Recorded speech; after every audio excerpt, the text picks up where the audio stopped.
Everyone, welcome back to my mini blog. তো আমাকে একটা তোমরা কথা বলো তো, কালো টিপটা পরে আমাকে ভালো লাগছে না কালো টিপটা ছাড়া আমাকে ভালো লাগছে, কোনটাতে বেশি আমাকে সুন্দর লাগছে আমাকে জানিও তো, কমেন্টে জানিও। আমি খুব কনফিউশন ছিলাম। যাই হোক, এত সুন্দর করে সেজে নিচ্ছি তার তো একটা রিজন থাকবে বলো। তো আমাদের একটা ইনভিটেশন ছিল, ঈদের ইনভিটেশন, যেটা হচ্ছে আমার মায়ের বন্ধুর বাড়ি, যেটা হচ্ছে বানতলায় ছিল। তো বানতলার একটু পরেই হচ্ছে আমাদের গ্রামের বাড়ি ঘটকপুকুর। তোমরা হয়তো অনেকেই নামটা শুনেছো, ঘটকপুকুর। তো ঘটকপুকুরেই যাচ্ছিলাম, মানে ঘটকপুরে যাব আমরা ঠিক করেছি। আমি 4 বছর পর আমার গ্রামের বাড়িতে যাচ্ছি আবার।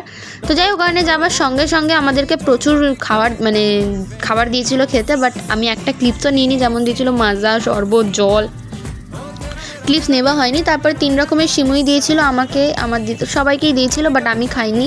আমি এগুলো দিদার পাত থেকে ক্লিপস নিয়েছি। তারপরে ঘুগনি দিয়েছিল, তারপরে এই লাচ্ছা সিমুইটাও দিয়েছিল, যেটা খেতে দারুণ ছিল। তারপরে দিয়েছিল চিকেন বিরিয়ানিটাও দারুণ ছিল খেতে।